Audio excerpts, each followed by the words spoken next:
उसके मन में क्या हुआ, वो दौड़ते हुए किचन में आती है और बना रही थी सास भोजन। उसका हाथ पकड़कर वो खिड़की पर ले जाती है और कहती है, देख बुढ़िया क्या हो रहा है। तो माँ कहती है, उसकी सास कहती है कि बेटी किसी की शव यात्रा जा रही है। तो बहू कहती है, बुढ़िया तेरी शव यात्रा कब निकलेगी। क्या कहती है कि बुढ़िया तेरी शव यात्रा कब निकलेगी। तो सास कहती है, बेटी जब समय आएगा तो मेरी भी शव यात्रा निकल जाएगी। तो बहू कहती है कि समय लाना तो तेरे हाथ में है। क्या कहती है कि समय लाना तो तेरे हाथ में है। आज गांव-गांव में दवाई की दुकानें हैं, दवाई ले आओ, पी जाओ, पी लो और सो जाओ, समय अभी आ जाएगा। और इतना भी नहीं कर सकती हो तो सामने से ट्रेन गुजरती है, पटरी पर चली जाओ और वहाँ सो जाओ, ट्रेन आएगी और वही तुम्हारा शव यात्रा निकल जाएगी, तुम्हारा अंतिम समय आ जाएगा। और इतना भी नहीं कर सकती हो तो भोजन बना रही हो, मिट्टी तेल अपने ऊपर डाल लो और आग लगा लो, शव यात्रा भी निकल जाएगी। जब वो सास सुनती है तो उसको ऐसे लगता है कि कोई ने गरम गरम रांगा कानों में पिघला कर डाल दिया हो। वो कुछ नहीं कहती, बेचारी क्या कहती। आती है, भोजन बनाती है, बहू को परोसती है और वो खुद क्या खाएगी। जब इतनी बात सुनी थी तो वो क्या खाएगी, चुपचाप जाकर सो जाती है।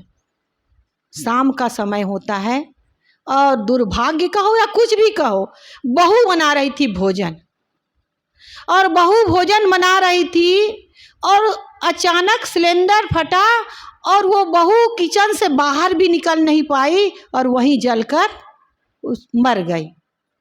तो किसी के लिए हम दूसरे के लिए गड्ढा खोदेंगे ना तो गड्ढे में पहले हमें गिरना पड़ता है। किसी के लिए गलत विचार ना रखे, गलत सोच ना रखे। कोई हमारे साथ गलत भी करता है ना, उसके लिए भी हम अच्छा भाव रखें, अच्छा विचार रखें, तब हमारा जीवन सुंदर पवित्र होगा। सदगुरु कबीर साहब ने कहा है ना, वो तो ऐसा ही हुआ तू मति हो अयान, ओ निर्गुनिया तय गुणवंता मत एक ही में शान। अगर कोई गलत कर रहा है, हमारे लिए हमारी निंदा करता है, आलोचना करता है, दूसरों के सामने हमारे गलत बताता है, अगर हम गलत नहीं हैं तो इससे हमें कोई फर्क नहीं कर पड़ना चाहिए, क्योंकि वो तो निर्गुणता, ये सोचना चाहिए कि वो तो निर्गुणिया है, मैं समझदार हूँ तो मैं इसके लिए गलत क्यों करूँ। और गलत करेंगे ना तो हमारा कर्म बिगड़े, उसका तो कर्म बिगड़ा ही है, हमारा कर्म बिगड़ जाएगा। तो ऐसा हमें कभी नहीं करना चाहिए। अब दूसरी घटना बताऊं। एक और परिवार था जहाँ 4 सदस्य थे, सास ससुर और बेटा बहू। और वो सास बड़ी ही अच्छी स्वभाव की, बहू भी बढ़िया संस्कारी बहू, एकदम अच्छा चल रहा था। 5-6 महीने बहू को आए हुआ था तो क्या हुआ कि किचन का सामान आया तो बहू भोजन करवा के सब लोगों को आराम कर रही थी।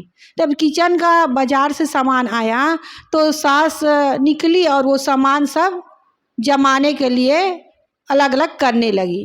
तो बहू की नींद खुली तो देखा कि सासू माँ मेरी सामान आया उसको रखने लगी, तो मैं ही रख देती हूँ, बेचारी वो भी दिन भर करती रहती है, मैं कर देती हूँ। कोई वो बाहर निकली, जब बाहर आई तो सास ने कहा, अरे बेटी आराम कर लो, थोड़ा तो सामान है, मैं कर दूंगी, तुम क्यों आ गई, दिन भर करती रहती हो, तुम भी थक जाती हो, आराम कर लो।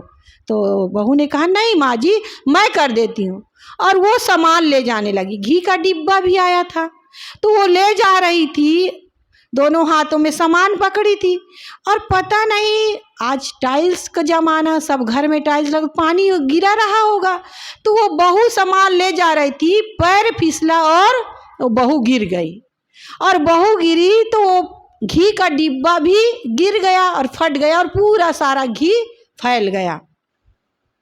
सासू माँ देखी कि मेरी बहू गिर गई, वो दौड़ के आई और अपने बहू को उठाई और कहने लगी कि बहू तुम्हें चोट तो नहीं आई, बेटी तुम्हें चोट तो नहीं आई। तो बहू ने बड़ी मतलब उसको बहुत डर लग रहा था कि पूरा सारा घी बेकार हो गया, पैसा बर्बाद हो गया। तो वो बड़ी डरी सहमी से कहने लगी, माँ जी मुझे तो चोट नहीं आई, लेकिन सारा घी खराब हो गया। तो सासू माँ ने क्या कही, देखो शब्दों का कैसा प्रभाव पड़ता है। उसकी सासू माँ कही, बेटी घी खराब हो गया कोई बात नहीं, घी तो और आ जाएगा, लेकिन तुम्हें सबसे बड़ी बात, खुशी की बात यह है कि तुम्हें चोट नहीं आई। वो सुनकर बहू को भी बहुत अच्छा लगा, वो दंग रह गई। देखो घी खराब हो गया, उसका अफसोस नहीं कर रही, मुझे संभाल रही, मेरी सासू माँ मुझे देख रही, मुझे संभाल रही है। समय बीता, कुछ वर्ष बाद ऐसा हुआ कि वो सास बहुत बीमार पड़ गई। उसकी सासू माँ बहुत ज़्यादा बीमार पड़ गई, इलाज करवाया गया, लेकिन बीमारी ठीक ही नहीं हुई। तो घर में ले आए, बिस्तर पे ही, टट्टी पेशाब सब कुछ बिस्तर पर ही, वो कुछ नहीं कर पाती थी। और बहू बड़े ही पवित्र भाव से अपनी सासू माँ की सेवा कर रही थी। उसकी समधन आई देखने के लिए बहू की माँ, तो देखती है कि मेरी बेटी अपनी सास की थूक खखार अपने हाथों से टट्टी पेशाब पूरा साफ करती है, और इतना बड़ा घर है, कोई चीज़ की कमी नहीं है, एक नौकर एक मजदूर रख लेना चाहिए। वो अपनी बेटी से कहती है, बेटी क्यों तुम ये टट्टी पेशाब साफ करती, थूक खखार साफ करती, तुम्हें बदबू नहीं आती है? तब वो बहू क्या कहती, देखिए शब्दों का कैसा प्रभाव पड़ता है जीवन में। वो बहू कहती है कि माँ मुझे ये टट्टी पेशाब जो साफ करते हैं उससे मुझे बदबू नहीं आती है, घी की खुशबू आती है।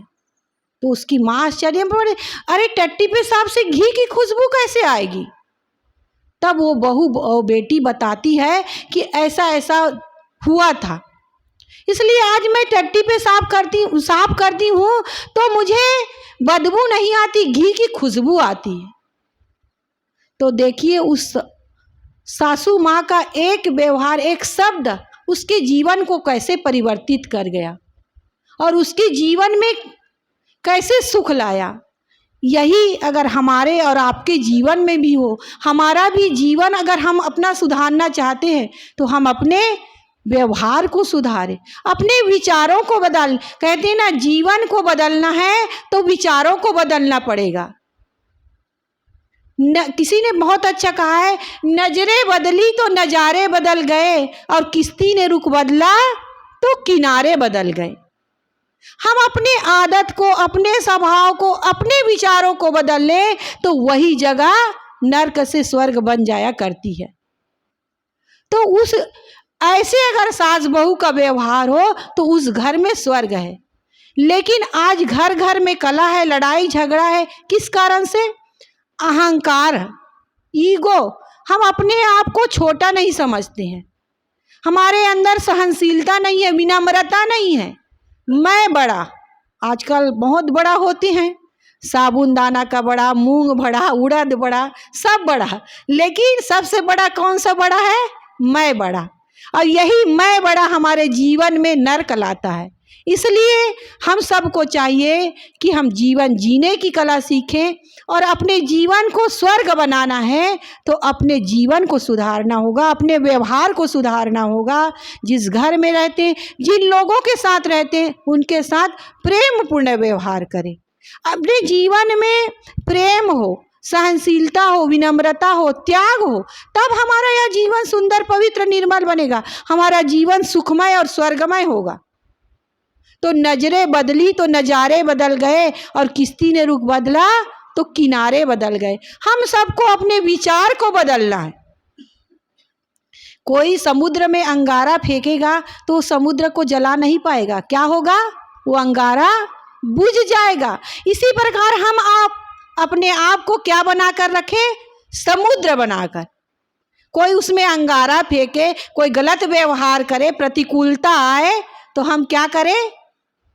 शांत हो जाए, सरोवर बन जाए, समुद्र बन जाए, तब हमारा यह जीवन सुंदर, पवित्र, निर्मल बनेगा। एक टाइम बहुत हो रहा है। हमारी साहेब जी परम पूज्य साहेब जी विराजमान हैं। तो हम सबको चाहिए कि अगर हमें अपने जीवन को सुखमय स्वर्गमय बनाना है तो अपने जीवन के व्यवहार को सुधारने की आवश्यकता है, जीवन जीने की कला सीखने की आवश्यकता है, तभी हमारा यह जीवन सुखमय और स्वर्गमय होगा। बस इन्हीं शब्दों के साथ मैं अपनी वाणी को विराम देती हूँ।